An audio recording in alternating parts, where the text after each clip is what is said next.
This is a Chronicles of Crime, what's in the box. Spoiler free, I'm just going to show what you'll see when you first open the box and the initial stuff. I'm not going to give away anything for the game.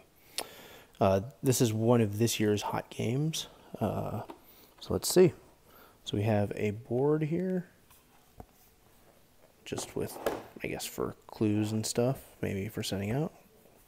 It's okay quality.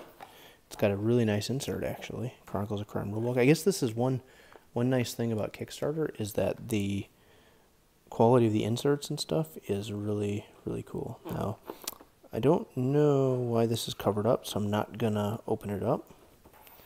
And then we have various characters and locations, it looks like.